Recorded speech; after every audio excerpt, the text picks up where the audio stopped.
주시옵소서.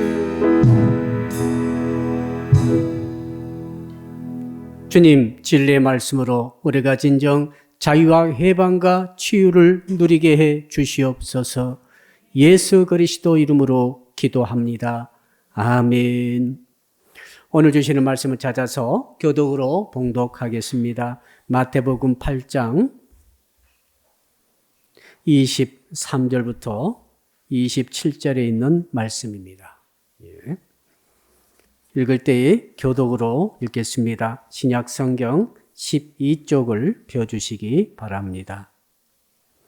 제가 먼저 마태복음 8장 23절의 말씀을 읽겠습니다. 배에 오르심에 제자들이 따랐더니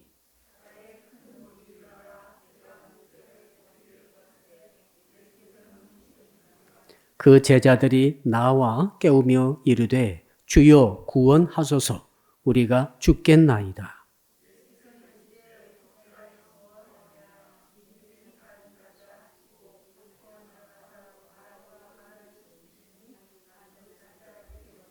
같이 읽읍시다. 그 사람들이 놀랍게 여겨 이르되 이가 어떠한 사람이기에 바람과 바다도 순종하는가 하더라. 아멘. 오늘 말씀의 제목 한번 같이 따라하겠습니다. 안전항해하는 신앙을 가집시다. 우리 옆에 분 계시면 이렇게 인사를 나누겠습니다. 당신의 배는 안전합니까? 인생을 바다에 항해하는 것이라고 말하는 분들이 많이 계십니다. 바다에 항해한다는 것은 양면성이 있죠. 바다가 잔잔하고 순풍이 불 때는 그렇게 좋을 수가 없어요. 유람선을 타고 찰랑찰랑대는 잔잔한 물결을 헤치고 나가면서 목적지를 향해서 나간다는 것은 유유자적하면서 참 좋은 놀이가 될 수 있습니다. 즐거움이죠. 그런데 우리가 살아가는 세상은 그런 잔잔한 바다만 있는 것이 아닙니다. 풍랑이 꼭 들이닥치고 있습니다. 우리나라도 1년이면은 상당 기간 특히 여름철에 풍랑이 들이닥치고 태풍이 불어 닥치죠. 자, 그러니까 잔잔할 때는 그렇게 좋던 인생이 풍랑이 일고 파도가 들이닥칠 때부터는 고난입니다. 살아있는 것이 고난이고 움직이는 것이 고난이고 고통이 쉴 사이 없이 파도가 계속 밀어닥치잖아요. 한 번, 두 번, 세 번 하고 끝나면 얼마나 좋겠습니까? 이게 계속해서 밀어닥치면서 우리를 괴롭히는 것이 인생의 바다라 그 말이죠. 그래서 결국 인생이 뭐냐면은 잔잔한 바다를 잘 나가는 것으로 인생이 결정되지 않습니다. 예, 그것이 아니야 지금. 인생이 순풍이고 잔잔하고 파도가 없고 역풍도 없고 태풍도 없고 그런 인생의 바다에 누가 빨리 가고 누가 잘 성취하느냐 이것은 두 번째입니다. 이건 첫 번째가 아니에요.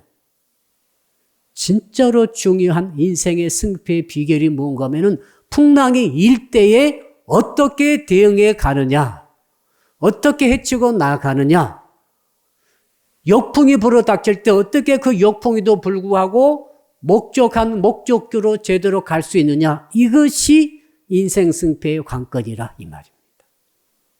한번 따라 할까요? 순풍보다는 역풍 때에 잘합시다. 인생이 어려울 때 잘한 사람이 진짜 인생의 고수예요. 인생이 편하고 일이 잘 되고 모든 게 정말 잔잔한 그런 호수처럼 그런 아무 일이 없이 잘 될 때는 누구인들 빨리 못 가겠습니까? 누구인들 목적지를 향해서 항해하지 못하겠습니까? 그게 아니라 비바람이 몰아치면서 앞뒤 분간도 못하겠고 이제 오늘 침몰할까 내일 침몰할까 그 위기가 계속 들이닥치면서 아무런 삶의 여망도 없고 불빛 하나도 보이지 않고 돕는 손길은 오지 않은 그런 환경에 딱 빠져 있을 때에 그때의 목적지를 놓치지 않고 그때의 속도를 놓치지 않고 그때 안전성을 확보하면서 진행해 가느냐. 이것이 정말로 진정한 인생의 승자인 줄로 믿습니다. 저는 오늘 말씀을 준비하면서 우리 사랑의 믿기 모든 성도님들과 오늘 이 영상 통해서 예비하시는 모든 주의 백성들이 정말 인생에서 진정한 풍랑을 이겨내고 이기는 승리하는 인생 되기를 주의 이름으로 축복합니다. 자, 그래서 오늘 본문의 내용이 그것을 말하고 있죠. 제자들과 주님이 있었습니다. 주님께서 하루 종일 많은 사역을 하시고 너무 피곤하셨습니다. 무리들이 계속 몰려듭니다. 그래서 제자들을 데리고 주께서 바다 건너편으로 가자라고 말씀하셨습니다. 주님의 명령입니다. 주의 명령이 떨어졌으므로 제자들은 열심히 배를 수배했죠. 배를 수배해서 배를 타고 이제는 드디어 주께서 동승하셨으므로 주님을 태우고 바다를 가로질러 이제 갈릴리 호수를 가로질러 가는 거죠. 건너편으로 이제 가게 되었습니다. 중간쯤 갔을까요? 그때 갑자기 큰 노을이 일어났습니다. 이 노을이라고 하는 것은 이건 비바람이 몰아치지도 않은데 폭풍이 몰아닥치지도 않았는데도 불구하고 엄청난 파도가 밀어닥칠 때 노을이라고 하는데 큰 노을이라고 그랬어요. 그러니까 아마 최소한 2m, 3m, 4m 상대는 그런 엄청난 파도가 밀려온 거죠. 날씨는 맑은데 더 위험하죠. 그렇죠. 더 위험합니다. 우리 바닥 해안가에서도 노을이 정말 위험하다고 합니다. 왜? 사람들이 전혀 눈치를 못 채고 있는 거죠. 근데 갑자기 맑은 하늘에 엄청난 파도가 밀려와서 해변가를 덮쳐버리면은 많은 사람들이 실종되기도 한다고 합니다. 바로 그런 노을이 들이닥친 거죠. 자, 이 노을이 들이닥침으로 어떻게 됩니까? 제자들이 너무너무 당황했을 것입니다. 전부 다 지금 역전의 노장들 아닙니까? 평생 바다에서 고깃배를 저으면서 이 갈릴리 바다가 삶의 터전이었던 사람이니까 얼마나 바다를 잘 알고 항해 기술은 또 얼마나 뛰어났겠어요. 그런데 아무리 해도 배를 조정할 수가 없게 된 것이죠. 바로 그때 제자들이 그때서야 주님을 생각하고 주님이 바로 배 안에서 주무시고 계셨다라고 되어 있어요. 놀라운 일이죠. 주님이 주무시고 계셔가지고 주님을 황급히 깨우면서 우리를 살려달라고 깨움으로 주님께서 일어나셔서 바다와 파도와 풍랑을 잔잔케 하시고 바람을 잔잔케 하시고 즉시 제자들을 구원해 주셨다. 그런 스토리죠. 자, 왜 주님께서 이런 스토리를 우리에게 전해 주실까요? 왜 제자들과 함께 이런 고통을 당하시면서 오늘 설교 말씀 본문이 이렇게 성경 속에 들어가도록 하셨을까요? 정말 흥미진진한 현장입니다. 저는 오늘 말씀을 통해서 하나님께서 저 메시지를 주신 줄로 믿습니다. 오늘 말씀의 제목 다시 한번 따라하겠습니다. 안전 항해하는 신앙을 가집시다. 무엇이 어떻게 해야만 안전 항해할 수 있는 신앙을 우리가 가질 수 있을 것인가? 그 해답을 오늘 본문에서 얻기를 바랍니다. 첫째로는 한번 따라할까요? 인생의 풍랑은 제자들에게도 닥침을 알아야 합니다. 지금 풍랑 만난 사람들은 불신자는 한 명도 없어요. 전부 예수 믿는 신자들입니다. 이들은 또 주의 말씀을 불순종해서 요나처럼 다른 곳에 도망치다가 풍랑 만난 것이 아닙니다. 요나는 불순종해서 도망치다가 풍랑을 만났지 않습니까? 그러나 지금 제자들은 주의 명령에 순종해가지고 바다 건너편으로 가다가 풍랑을 만났어요. 순종하다가 만났습니다. 다 예수 믿는 사람들입니다. 전부 다 주님을 수종들던 주님의 종들입니다. 특별히 일반 성도도 아니고 제자들입니다. 얼마나 착한 주의 자녀들인지 모르겠습니다. 그런데 이들이 주의 명령에 순종해가지고 믿음대로 복종해서 주님을 모시고 가다가 풍랑을 만났으니 왜 이렇게 하셨을까요? 여러분 그것을 아셔야 됩니다. 우리 인생을 말이죠. 신자이건 불신자이건 착하든 악하든 상관이 없어요. 인생 풍랑 만나는 것은 제자들이든 평신도이건 상관이 없습니다. 믿음이 좋든 믿음이 안 좋든 상관이 없어요. 이건 인생의 풍랑이라는 것은 누구든지 들이닥칠 수 있다는 것을 말씀해 주고 있습니다. 그러므로 풍랑이 닥쳤을 때 여러분들은 어떻게 말해야 됩니까? 왜 주님 저에게만 이 고통을 주십니까? 왜 나에게만 이 고난을 주십니까? 라고 원망하고 불평하지 말아야 합니다.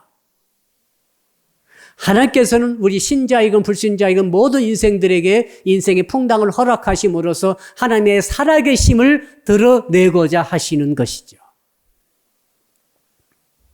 자, 사실은 우리 인생은 고난의 연속입니다. 그렇죠? 경제적 고난도 있습니다. 육체 질병의 고난도 있습니다. 정신적인 스트레스와 정신적인 아픔의 고난도 있습니다. 인간관계 고난은 얼마나 많은지 모릅니까? 모릅니다. 가족 안에서의 어려움, 인간관계 어려움, 부부 사이의 어려움. 이번 주는 부부주일이죠. 자, 부부주일을 닥칠 때마다 정말 심각한 부부들의 이야기가 너무 많이 돌아다니고 있는 것을 봅니다. 자, 뿐만 아닙니다. 가정 안에서뿐만 아닙니다. 사회생활할 때 교회 안에서도 그렇습니다. 직장에서도 그렇습니다. 학교에서도 그렇습니다. 참 학교 어린 아이들도 심각하게 서로가 서로를 두들겨 패면서 못된 짓 하는 것도 너무 많이 있습니다. 자, 이 수많은 고난들이 마치 파도 같아요. 예, 하나가 들이닥치고 겨우 이겨내면 또 닥칩니다. 또 닥칩니다. 또 닥칩니다. 이 모든 인생의 고난을 주께서 오늘 본문을 통해 우리에게 말씀해 주고 있는 거죠. 네가 신자라 할지라도, 네가 주의 종이라 할지라도 너에게 인생의 파도는 계속해 들이닥칠 것이라고 말씀하시는 것 같아요, 지금. 그러므로 우리는 어떻게 됩니까? 인생의 파도가, 인생의 풍랑이 없으면 좋겠다. 주여 피할 수 있게 해 주십시오라고 하는 기도보다는 이기게 해달라는 기도가 더 성경적이지 않겠는가? 하나님께 기도했습니다. 지금 제게는 이런 인생의 풍랑이 없게 하여 주십시오. 이런 인생의 풍랑을 피해가게 하여 주십시오. 이것도 기도할 수 있습니다만은, 그러나 들어가 보니까 제자들이 이렇게 많은 인생의 풍랑을 겪는 것을 보니까, 그렇구나. 이렇게 기도할 것이 아니라 어차피 인생의 풍랑은 누구에게든지 다 들이닥침으로 어떻게 되겠습니까? 주님, 이 인생의 풍랑이 오는데 내가 이기게 하여 주시옵소서. 이것이 주께서 풍랑 허락하시는 이유이죠. 하나님께서 우리 신자들과 불신자들과 달리 신자들에게는 특별히 풍랑에 대한 대책을 주셨어요. 풍랑에 대한 대책이 무엇인가 하면 풍랑이 없어지는 게 아닙니다. 풍랑을 피해가는 거 아닙니다. 풍랑을 싹싹 피해가지고 하나도 풍랑 없는 곳을 쫙 가는 것이 신자의 삶이 아닙니다. 그게 아니라 오늘 말씀을 통해 묵상해 보니까 그것이었습니다. 주님께서는 우리 인생의 풍랑을 피해가도록 하시는 것이 아니라 풍랑을 맞이하되, 똑같이 맞이하되 그 풍랑을 이길 수 있는 믿음을 주셨다는 사실이죠. 대응의 방식, 대응을 어떻게 하는가에 따라서 인생의 천지차이로 벌어져 버립니다. 경제 위기가 왔을 때 대응을 잘한 사람들이 거부가 됐더라고요. 이거 참 놀라운 일이에요. 언제 거부가 됐습니까? 전부 다 불경기 돼가지고 죽을 뻔, 산에 전부 다 죽겠다. 자기는 그때 엄청나게 기반을 닦아버렸대요. 그런 사람도 있어요. 왜 그런가 하면은 대응할 때 하나님께서 위기를 기회로 바꿔주시는 은혜가 있다라고 말씀하기 때문에 그렇습니다. 아마 오늘 또 풍랑을 만난 제자들이 풍랑을 한번 경험한 다음에 이 위기를 기회로 바꾼 다음에 믿음의 큰 성장이 있게 되었던 줄로 믿습니다. 한번 따라합시다. 믿음의 대응을 하라고 주십니다. 큰 풍랑을 만나면은 큰 믿음을 준비하면 됩니다. 아주 어려운 풍랑 만나면은 어려움을 이길 수 있는 믿음을 가지면 됩니다. 아멘. 육체적 질병이 왔으면은 육체적 질병을 이길 수 있는 그쪽의 믿음을 가지면 됩니다. 경제적 어려움이 왔으면은 경제적 어려움을 이길 수 있는 믿음을 가지면 됩니다. 성경 들어가 보니까 경제적 풍랑을 만난 사람도 많이 있죠. 육체적 질고의 풍랑 만난 사람도 많이 있죠. 영적 풍랑을 만난 사람, 귀신 들리는 사람도 많이 있죠. 그 다음 가정 안에 또 인간관계 속에 많은 풍랑 만난 사람도 많이 있죠. 근데 공통점은 다 믿음입니다. 전부 믿음이에요. 이기는 자는 전부 믿음이에요. 근데 믿음의 색깔과 방향이 약간씩 다릅니다. 그래서 혹시 성도 여러분 가운데 지금 인생에 풍랑이 있다고 생각되신 분이 계시다고 한다면은 하나님의 뜻을 깨닫기를 축복합니다. 주께서 이쪽으로 어려움 주시면은 그쪽을 이길 수 있는 믿음을 가지라고 어려움을 허락해 주신 줄 믿습니다. 믿음이라고 하는 것이 하나님께서 선물로 뚝 떨어뜨려 주시자는 이건 결과적인 것이고 과정 보면은 단순하지 않습니다. 그 어려움을 이기는 과정에서 뭐가 생깁니까? 역전의 용사의 믿음이 생기는 거죠. 마치 갈렙처럼 말이죠. 갈렙이 나이 많이 먹어서도 내가 지금도 넉넉히 들어가서 산지에 들어가서 적을 쳐부술 수 있는 힘이 있습니다. 라고 믿음을 가지고 있지 않습니까? 역전의 용사의 믿음 아닙니까? 자, 나이 어린 청소년들이 믿음을 가질 수 있습니다. 그것도 믿음 맞습니다. 그런데 30년, 40년, 50년, 60년 평생을 예수 믿고 이런 풍상도 겪고 저런 풍랑도 겪으면서 이겨내고 뚫고 나면서 가정도 가지고 사업도 해보고 망해도 보고 아파도 보고 나도 보고 또 여러 가지 갈등도 겪으면서 이겨낸 그 성도 가진 역전의 믿음은 또 다른 성격의 믿음인 줄로 믿습니다. 그래서 제자들에게 풍랑 주신 이유는 딴 거 아닙니다. 이런 풍랑이라 할지라도 나 주 예수 그리스도가 다스린다는 그 믿음을 갖도록 하기 위한 그런 풍랑인 줄로 믿습니다. 그리하므로 혹시 여러분 가운데 지금 풍랑 있으신 분들은 그렇게 생각하시면 틀림없어요. 풍랑은 힘들어요. 어려워요. 낙심될 때도 있어요. 해도 안 된다고 생각될 때도 있어요. 그런데 그것이 풍랑이라고 한다면 하나님께서 주신 메시지는 그겁니다. 야, 내가 너에게 대책을 주었다는 거죠. 대책이 뭐냐면 풍랑을 피해가는 게 아니에요. 풍랑을 뚫고 가야 됩니다. 어찌됐든 풍랑을 뚫고 가야 되는 거예요. 어떤 성도님은 남편의 풍랑을 만났습니다. 정말로 연애할 때는 그렇게 착하고 좋았는데 딱 결혼하고 보니까 다른 남편이 인생의 풍랑이었습니다. 얼마나 어렵습니까? 남편이 하루만 들어와서 남편 노릇하고 끝나면 얼마나 좋겠어요? 죽을 때까지 계속 남편이지 않습니까? 파도가 오늘 또 오고 내일 또 들어오고 모레도 들어오고 들어올 때마다 저녁에 들어올 때마다 두들겨 패는데 그 다음날도 들어와서 두들겨 패고 그 다음날도 들어와서 두들겨 패고 욕하고 이런 남편이 있다고 하면은 그것이 얼마나 그 예수 믿는 젊은 처자에게 엄청난 시험거리와 풍랑거리가 되겠습니까? 근데 하나님께서 이것을 뚫고 나가라고 말씀하셨습니다. 피해갈 길이 없잖아요. 피해갈 길이 없을 때 여러분들 생각하세요. 빨리 포기하세요. 피해갈 것을. 피해갈 것을 포기하고 기도를 바꾸세요. 지금 뚫고 나가게 하여 주십시오. 어떻게 뚫고 나갑니까? 주께서 믿음을 주셨다는 사실. 주님의 대책은 믿음입니다. 그 믿음이라고 하는 것은 하루쯤에 하늘에서 뚝 떨어지듯이 내게 떨어지는 것이 아니에요. 믿음이 선물이란 말은 어떤 말인가 하면 하나님께서 은혜를 주신다는 말이지 그 선물이기 때문에 우리가 선물 받듯이 하루 저녁에 기도했더니 뚝딱 받았다 이런 종류가 아니라 대부분의 믿음이라는 것은 과정을 통해서 피눈물 나는 이겨내는 과정 통해서 내게 습득되어짐으로 갖게 되는 믿음인 줄로 믿습니다. 한 1년간 엄청난 시련을 겪고 나면 믿음이 커졌어요. 그거 경험하셨죠? 나도 모르게 믿음이 커져 있어요. 어떤 분은 한 10년을 정말로 불같은 시련 속에서 고통 당하다 보니까 믿음이 커져 있는 거예요. 자, 그러나 현실적으로는 너무너무 괴롭습니다. 고통스럽습니다.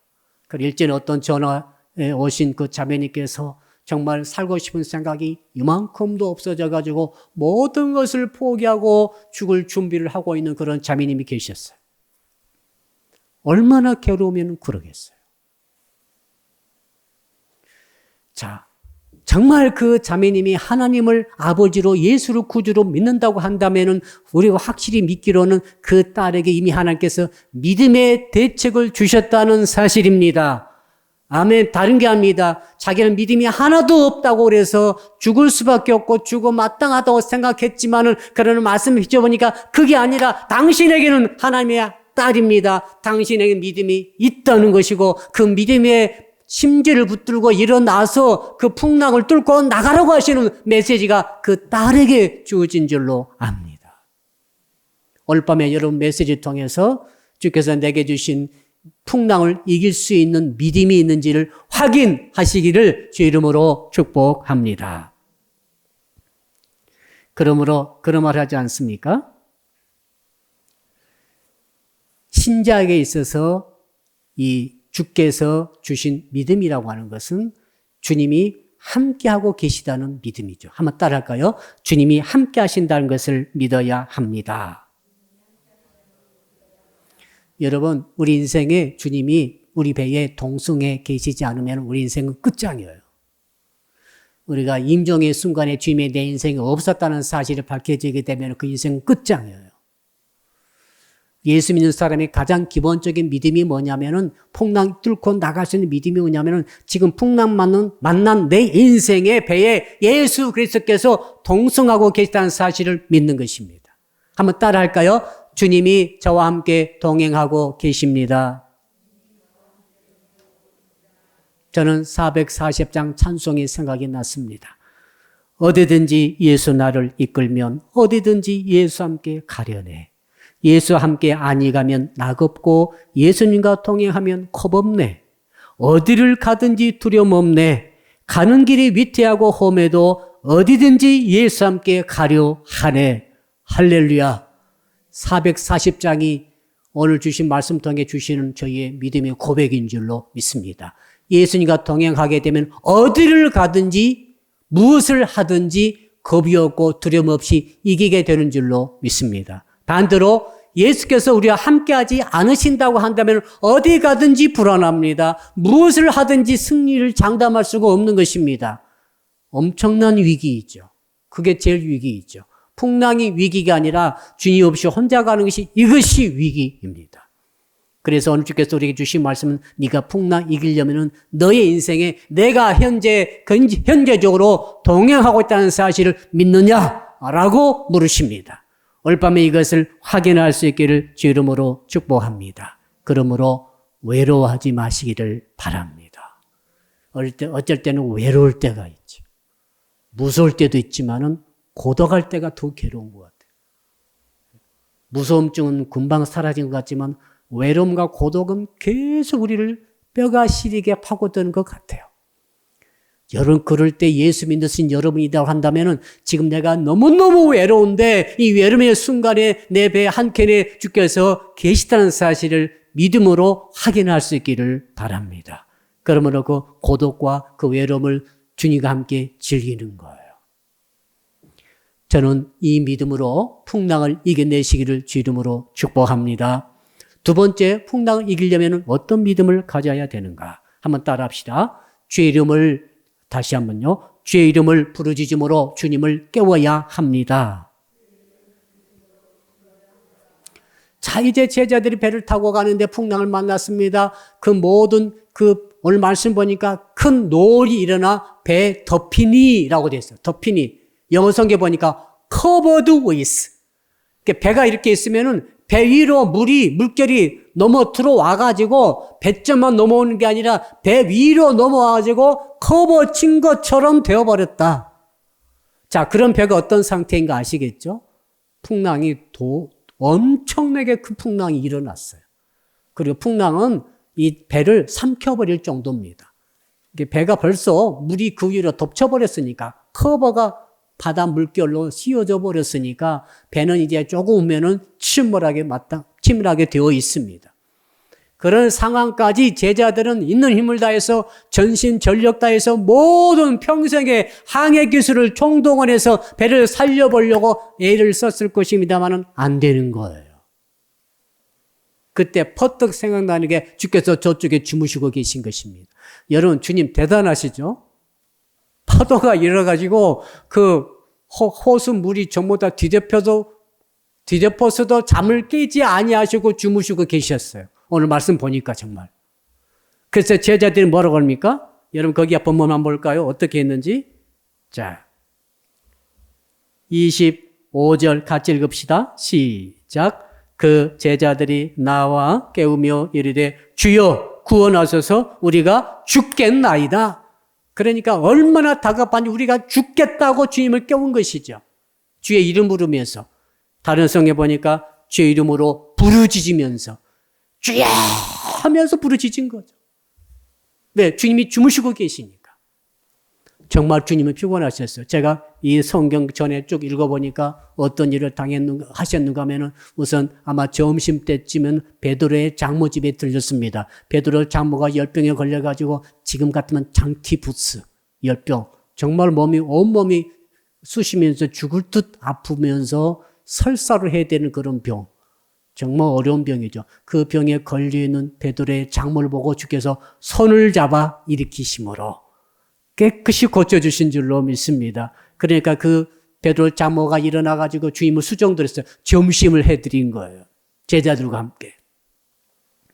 그리고 그 저물 때쯤 됐는데 이제는 거기서 오후 시간을 보내고 이렇게 오는데 이제 해가 넘어가는데 수없이 많은 환자들, 특히 병든 자들과 귀신 들린 자들, 그 다음에 연약한 자들이 왔어요. 병은 없어도 약한 자. 여러 어떤 분은 위장이 약하네, 어떤 분은 뼈가 약하네, 어떤 분은 눈이 약하네, 다 각각 다름이 있죠? 예, 약한 부분이 있는데 주께서 연약한 자들을 고쳐주셨어요. 연약함을 담당하시더라. 담당한다는 등에 짊어지는 거 말하죠. 병을, 질고를 짊어지심으로 이사야 말씀 그대로 그들의 치유 역사를 일으켰는데 귀신을 쫓아내 주시고 질고는 짊어져 주시고 연약한 사람은 담당하심으로 고쳐주신 줄로 믿습니다. 그런데 얼마나 그 저물 때 들어온 사람들이 계속해서 밀려드는 거예요. 그러니까 밤새 사역하시다가 더 이상 너무 피곤하심으로 그러신 것 같아요. 그런 말은 안 나와 있습니다. 제자들에게 말합니다. 바다 건너편으로 가자는 거예요. 그래서 배를 타고 이제 나오는데 나오자마자 배 타자마자 주무시는 거죠. 실제 육신적으로 너무너무 피곤하신 거죠. 생각해 봤더니 한 사람의 연약한 것도 짊어져야 되고 이 사람 것도 짊어지고 이 사람 것도 짊어지고 그러니까 병의 치유라는 것이 치유 사역자가 얼마나 힘든다는 것을 여러분은 아셔야 돼요. 그 병을 짊어지는 거죠.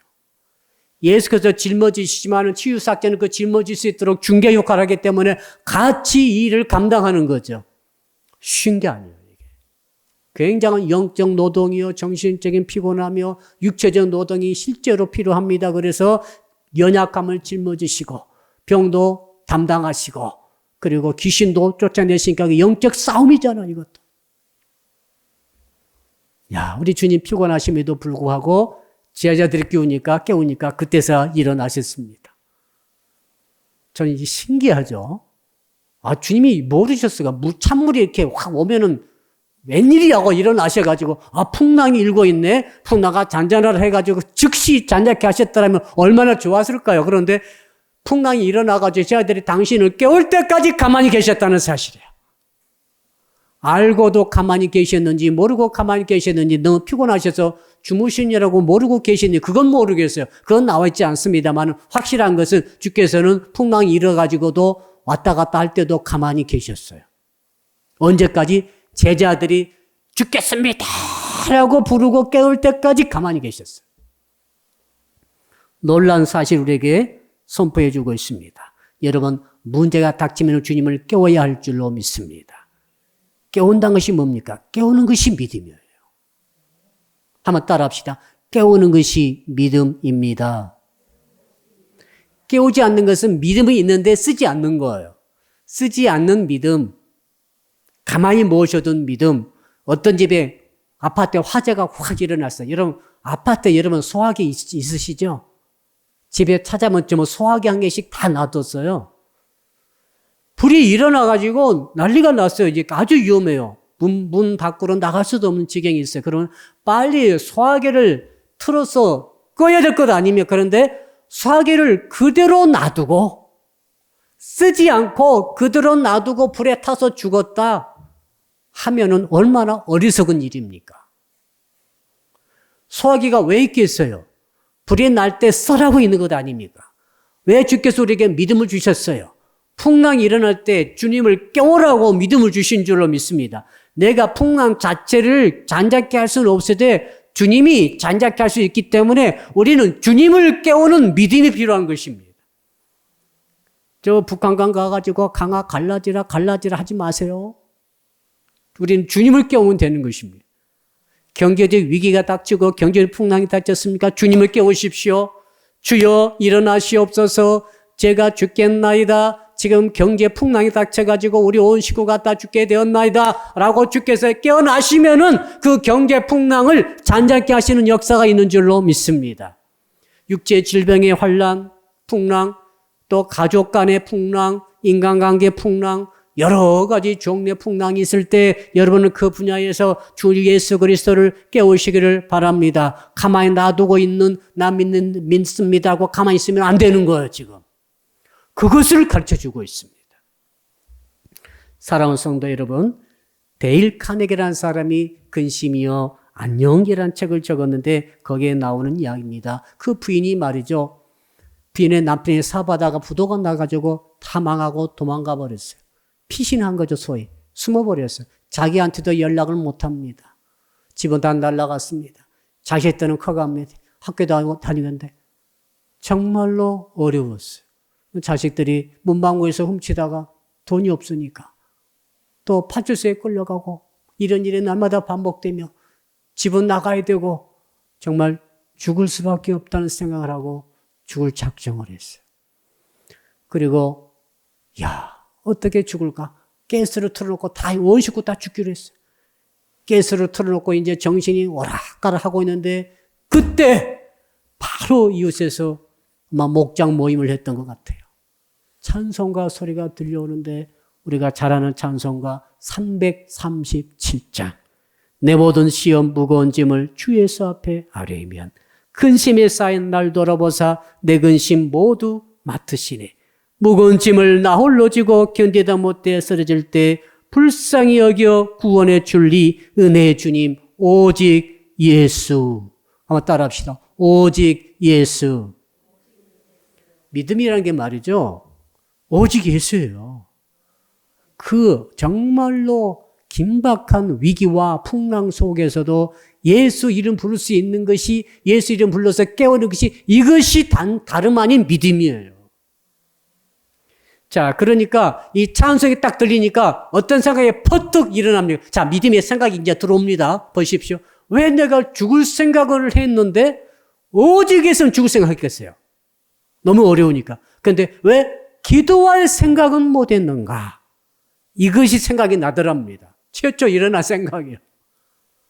와, 내가 내 자식들, 이 아까운 자식들 데리고 같이 죽을 생각까지 할 정도고 내가 비참해졌는데 왜 내가 주님을 깨울 생각은 못했는가? 그래가지고 빨리 가스 잠그고 문 밖에 열고 문 열고 자식들을 밖으로 끌어낸 거죠. 살아야 되겠다는 믿음이 벌써 생긴 거죠. 예수님이 깨어나신 거죠. 할렐루야. 그리고 이제 집에서 도시에서 살 수가 없으므로 거의 헐값으로 시골에 빈집이 많이 있으니까 빈집 내려가서 시골 삶을 시작해가지고 그것을 그 시골 동네에서 먹고 살면서 애들을 가르친 거예요. 그래서 그 아이들이 훌륭한 사업가로 다 성장했어요. 실제 있던 이야기라고 합니다. 그래서 정말 죽을 수 있는 용기가 있느냐? 그러면은 살 용기도 내보라. 우리 믿는 사람이 있어서 풍랑이 왔을 때 죽을 것 같지만은 여러분 예수 그리스도 이름을 불러서 깨우시기를 축복합니다. 주님이 알고도 모르고도 아시면서도 계신 것이 아닌가 그런 생각하게 됐어요. 왜요? 제자들이 풍랑이 있을 때 자기를 깨워야 되잖아요. 그렇죠? 자기를 깨우는 믿음을 갖도록 하는 과정이다. 지금 풍랑이 와가지고 죽을 것 같아요. 내 힘으로 안 돼. 여러분, 내 힘으로 되면은 풍랑 아닙니다. 내 힘으로 척척 해결하고, 이 문제는 이 문제대로, 저 문제는 저 문제대로 딱 해결하고, 다 해결해, 다 잘 되고, 결과가 그저 한 100점은 아니더라도 80점, 90점, 75점 이상 나오면은 그 괜찮은 거예요. 그러니까, 그런 것을 말하는 게 아니에요. 이건 내 힘으로는 빵점이에요. 할 수 없어요.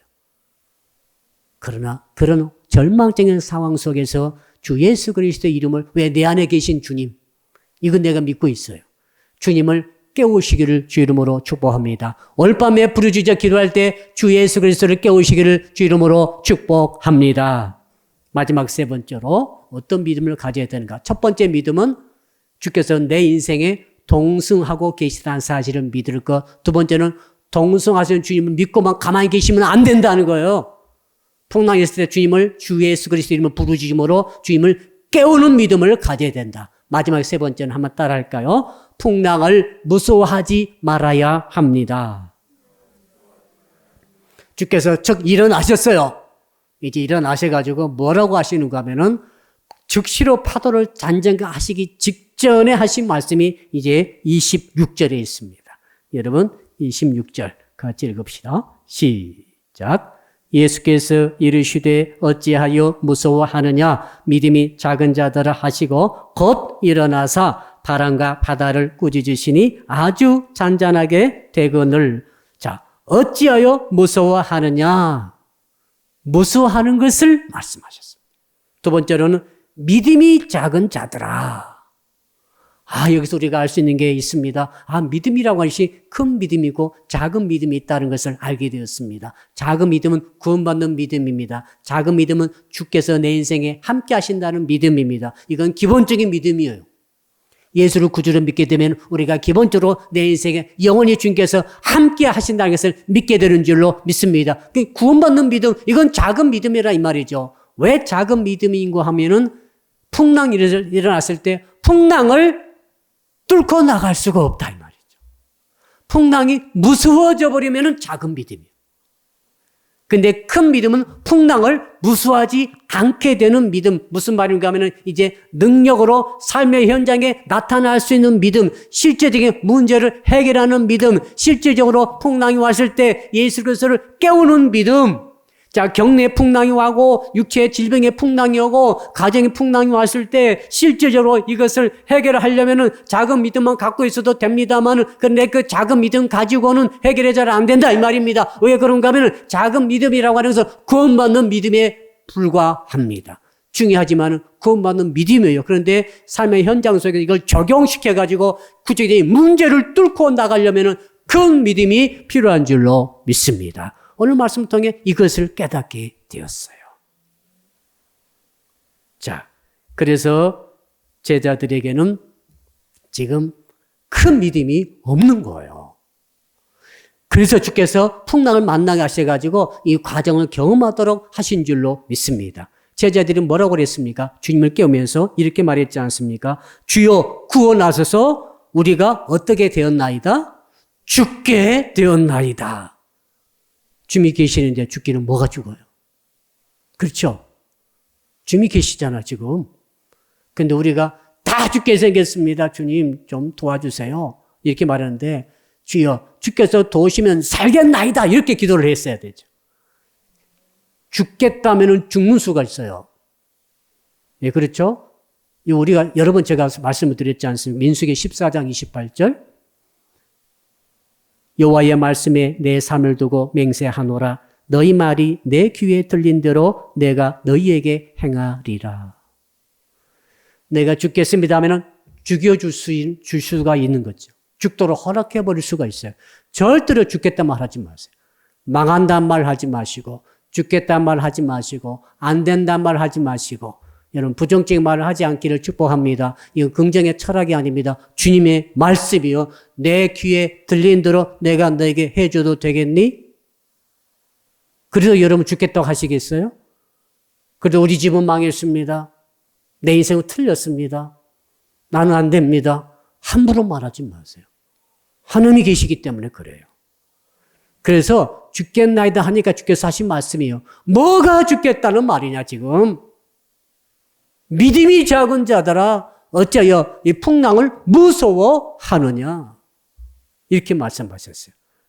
사랑하는 성도 여러분, 그러므로 우리가 이 시간에는 이렇게 기도해야 될 줄 믿습니다. 주님, 풍랑을 무서워하지 않을 수 있는 큰 믿음을 주시옵소서. 그러면은 도대체 풍랑도 무서워하지 않는 큰 믿음을 어떻게 가질 수 있습니까? 라고 물어봤더니 그건 다른 게 아닙니다. 그게 뭡니까? 주께서 하신 말씀 그대로죠. 자, 귀신 들린 자기 자식을 고쳐달라고 제자들에게 왔다가 제자들이 고치지 못하고 실갱이를 벌이고 있을 때에 자, 산에서 내려오신 예수님의 이름을 만난 그 아버지가 주님께 이렇게 말합니다. 할 수 있거든 해 주십시오. 주님이 어쩌면 가능할 것도 같고 어쩌면 불가능할 것도 같은데 혹시 주님도 제자들처럼 못 고치는 것 아니십니까? 의심하면서 한편으로는 그러면서도 주님이시니까 주님 할 수 있거든 좀 해 주십시오. 라고 말했을 때 주께서 하신 말씀이 할 수 있거든이 무슨 말이냐? 믿는 자에게는 능치 못할 일이 없느니라. 라고 예수께서 말씀하신 줄로 믿습니다. 이 귀신들은 아이의 아버지의 믿음은 적은 믿음이죠. 무서움을 이기지 못하는 믿음이에요. 주님을 앞에 보면서도 믿지 못했죠. 근데 백부장의 믿음은 이게 큰 믿음입니다. 백부장이 어떻게 합니까? 자기 신하가 아픈데 자기 신하를 직접 와서 고쳐주겠다 하는 주님의 말씀을 물리치고 주님 그러실 필요가 없습니다. 말씀만 하옵소서. 말씀만 하시면 제 부하가 깨끗이 나올 줄로 믿습니다라고 했을 때 주께서 그 백부장의 믿음을 보시고 칭찬해 주셨지 않습니까? 너만한 믿음을 이스라엘 가운데 내가 보지 못했다 하면서 그 즉시로 그 멀리 떨어지는 백부장의 신하를 깨끗이 고쳐준 줄로 믿습니다. 이게 뭡니까? 믿음을 입으로 시인함으로 능력 있는 큰 믿음을 갖게 된 줄로 믿습니다. 오늘 핵심입니다. 자, 풍랑을 이기고 두려워하지 않고 무서워하지 않고 뚫고 나가시려면 큰 믿음이 필요합니다. 그 큰 믿음은 어떻게 갔습니까? 주님과 주님 말씀 믿는 믿음을 마음으로 믿고 입으로 신하는 거예요. 할 수 있다고 말하는 거예요. 죽겠나이다 하면 죽을 수 있었어요. 주께서 일으키시면 살 수 있겠나이다라고 입술로 고백하는 거예요. 그러니까 두 가지 내면적으로 내 마음속으로 믿음의 말을 고백해야 됩니다. 마음속으로 주님 믿습니다. 주께서 살아계심을 믿습니다. 어떻게? 마음속으로, 내면적으로, 생각 속에서 믿음이 있어야 돼요. 마음속에 믿음의 말이 나와야 돼요. 중요하죠? 나는 옆 사람 너 망했어. 너 가게 망하고 사업 망하고 네 인생 망했어. 라고 계속 말할 때, 다 말했다고 말할 때, 그러나 내 마음속에서는 무슨 말이 올라와야 됩니까? 아니야, 나는 망하지 않았어. 나는 일어날 거야. 나는 살아날 거야. 나는 회복될 거야. 나는 다시 반드시 성공할 거야. 라고 하는 믿음의 말이 막 나와야 돼요. 어떻게 해요? 입술이 말고 일단 내 마음속에서 나와야 돼요. 마음의 고백, 마음의 믿음, 마음으로 믿고 입으로 신해 이거거든요, 지금. 그러니까 마음으로 믿음의 언어가 마음속에서 나와야 돼. 믿음의 언어가 마음속에서 술술술술 계속해서 물이 팔팔 끓어오르듯이 일어나기를 주님으로 축복합니다. 온 세상이 다 너 안 된다고 말할 때 내 마음속에서는 물이 펄펄 끓어오듯이 계속해서 할 수 있다. 나는 살 수 있다. 나는 살 수 있다. 나는 고칠 수 있다. 나는 고칠 수 있다. 나는 풍랑을 뚫고 나갈 수 있다. 라는 말들이 끌어올라야 할 줄로 믿습니다. 부글부글 끌어올라야 돼요. 남비에 물이 끌어오르듯이. 아무도 누구도 보지 못하는 내 내면에서 마음의 생각이 그래야 돼요. 생각이 그래야 된다고요. 생각이 죽겠다. 입으로는 할 수 있다. 할 수 있다는 속의 생각은 너 주고 나 주고 나 망했어. 이런 말이 계속 올라오면 그 사람은 안 되는 거예요. 마음에서 언어가 사는 쪽으로 믿음으로 나와 고백이 되어야 되고, 동시에 그 두 번째는 실제적인 입술로 고백이 되어야 할 줄로 믿습니다. 그래서 그 다음에 입술로 고백이 나오는 거예요. 마음으로 믿고 입으로 신하여 구원에 이르느니라. 다름 아닌 이것이 큰 믿음 갖는 비결입니다. 사랑하는 성도들, 이제 결론을 말씀을 드리겠습니다. 믿음이라고 하는 것은 순간적으로 받는 것도 있지만은 점차적 과정 통해서 큰 풍랑 만남으로 믿음이 생겨지는 거예요. 믿음이 겨자씨만 하다가 자라나서 나중에 큰 나무가 되듯이 제자들의 믿음이 지금 굉장히 어렵죠, 지금? 믿음이 적은 자들아, 믿음이 적다고 지금 책만 받았지 않습니까? 그런데 이 제자들이 사도행전을 보면 어떻게 되죠? 얼마나 담대한 믿음이 됐습니까? 나중에는. 사도행전 보십시오. 죽음 앞에서도 죽이려면 죽여라! 그랬잖아요.